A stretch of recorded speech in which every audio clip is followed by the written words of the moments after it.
Hi guys, so I'm here today with my new Fernandes Super Grade Les Paul. It's a 1989 model, so it's about 33 years old. So I'd been after a nice Les Paul style guitar for a while. Obviously, you know, I'd been looking at Gibson, I'd been looking at a few different kind of brands. One that I was really interested in was the Sire L7. The spec of that for the cost is pretty crazy, so I was really close to buying one of those actually. And then this popped up for sale on Facebook Marketplace. So I got talking to the guy who was selling it. His name was Tony, and basically we agreed upon a very reasonable price. So I thought I'd give it a go. You know, I'd seen a lot about these made in Japan Les Paul guitars online, and you know, they have a very good reputation. So I thought, you know, I'll give it a go and see what it's like. But yeah, other than just, you know, having heard that the made in Japan Les Paul copies from this kind of time period are supposed to be really good, I didn't actually know very much about, you know, these guitars. So I decided to do a little bit more research to try and find out a bit more about the guitar. So throughout the kind of late 60s, the 70s, 80s, and kind of through to the mid 90s as well, there were a few Japanese guitar manufacturers that started making copies of like American made guitars, so like Fenders and Gibsons. This all started off because at the time it was very difficult to get American made guitars in Japan. So yeah, these manufacturers started making their own basically. So the main manufacturers were brands like Tokai, Greco, Burny, obviously Fernandes as well. But Fernandes and Burny were actually the exact same kind of company. It's just that the guitars that they made for the European market were branded as Fernandes, and whereas the Burny branded guitars were intended for the Japanese market. So supposedly the Fernandes models are slightly rarer, as like less were made for the European market than were made for the Japanese market.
But yeah, I wanted to try and find out some more info on this model specifically, and it quickly became apparent that it's very, very difficult to identify and date some of these like Japanese made Les Pauls. So hardly any of the Fernandes guitars have a serial number on them, like anywhere, and this was because, you know, the manufacturers wanted to kind of keep it unclear as to how many guitars they'd actually produced, so that if they ever got into any legal trouble with Gibson, you know, there was no kind of record of how many guitars they'd made. So one way that you can date the guitars though is that you can look at the kind of stamping on the back of the potentiometers. So for example, on this guitar there's the number 89 stamped onto the back of the pot. So the two numbers are like a date code. So the first number references the year, so it's an 8, so that would suggest that the pot was made in 1988, and then the second number references the month, so being a 9 it would be September. So the pots for the guitar were made in September 1988, so then that would further suggest that the guitar itself was made in 1989. So there is actually a number written in the control cavity of this guitar, and that number is 890224, and then there's a D on the end as well. So there's kind of no way of telling whether that was intended to be a manufacturer's serial number, or whether whoever originally purchased the guitar has written that in there as like the date of purchase. It's really kind of impossible to know really, because obviously there's no record of Fernandes ever writing serial numbers in the control cavity. So you know, that would be kind of like a, you know, a unique instance. So talking to a few people on the Fernandes Facebook group, we kind of all came to like the decision that it's most likely a date of purchase. So that would kind of make it like a year, month, date.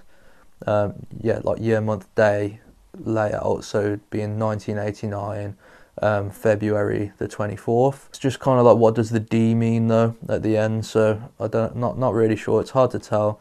If it was a serial number, I was thinking maybe the 89 stands for 1989. Then the 0224 could just be like some type of serial number, and then the D, because there is a brand, I think it's Tokai, they used letters to kind of denote the month that the guitar was made. So like A being January, and then you work your way up. So the D could be for April. But yeah, not really sure. It probably just have to remain a mystery, because there's not really any way of telling what that means. So spec wise, I managed to find online a copy of the 1989 Fernandes catalogue, and I'm pretty sure this is either an RLG 60 or an RLG 90. So the difference between the two models was mainly that the 90 has a nitro finish and the 60 has a poly finish. I've tried to figure out whether this is nitro or poly, and it's really hard to tell. The guitar's got like some wear on the back, which I'm not sure you'll be able to see from there, but I'll put like a close-up of that anyway, which kind of makes me think it might be nitro, with how it's worn. Like it's kind of got like the buckle rash. And then a test I saw that you could do online is if you put some like paint thinners on the finish, it should soften the finish up a bit. So I put like a drop of paint thinners in the control cavity, obviously, so that you know you can't see it, and it does seem to soften the finish up. But yeah, I just don't know. I don't know how else you're supposed to tell really. It's kind of a weird one. The finish feels like quite soft, like dents easily. Like I bumped the back of the guitar on the corner of the table the other day, and it does dent quite easily. So yeah, I'm not sure. Also, like the guitar's in great condition, so it's been really well looked after. So it's hard to tell whether, I don't know. It's a difficult one. If it was a nitro finish guitar, they do wear easier, but then it could have just been looked after really well. I don't know. It's a difficult one. So if anyone knows how to test if the finish is nitro or poly, drop a comment and let me know. But yeah, spec wise, it's basically everything you'd expect from a Les Paul style guitar. Really, it's got mahogany body, maple top, mahogany neck, rosewood fretboard. Yeah, it's your standard Les Paul kind of setup. It's got the neck tenon is a transitional neck tenon, or sometimes that's called a modified long neck tenon. So that's what would have been found on kind of late 60s, early to mid 70s Gibson Les Pauls. The neck itself is a 50s, like 59 neck profile, so it's quite a chunky neck. But I was really surprised actually at how comfortable the neck is. A lot of my guitars have kind of slightly slimmer necks, or well, just not kind of as chunky as this, but it's actually extremely comfortable to play. The finish is called Cherry Original Sunburst, which is basically supposed to be like a kind of like a faded cherry sunburst. Again, I'll get some close-ups of the finish to put in. But yeah, I really like the finish. It looks great. It's a really lovely colour, and the top is nice as well. So it's got like the flame top, and it's book matched really well. So yeah, very nice finish. There are a couple of things on the guitar that aren't original. The most obvious being the bridge pickup. So this is a Schorler 2-in-1 humbucker, which was put in by not the previous owner, but the person who owned it before him. Not sure why it was swapped. I don't know whether the original pickup stopped working or something, or if there was a problem with it. But yeah, I mean, it sounds good, to be fair. I do like how this sounds. But I don't know, I might swap it out. I might swap them both out for like a matching pair of like PAF style pickups. I haven't decided yet, because to be honest, I do like the sound of both of these pickups, but yeah, that's something I'm gonna have a think about. And then the bridge is also not original, so it's been upgraded at some point to, I'm pretty sure this is like a Goto bridge. It has got something stamped on the bottom, but I can't make it out, and I haven't restrung it yet, so I haven't had a chance to have a look what it is. But I'm pretty sure it's a Goto bridge, which is, it's great, it's really good quality. The only thing is I probably will swap this out for something different, because this is chrome and the tailpiece is nickel, so there's like a slight colour difference between the two, which it's kind of bothering me a little bit. So I'll probably swap the bridge out for one that's like got the nickel finish as well. But yeah, other than that though, everything else on it seems to be completely original.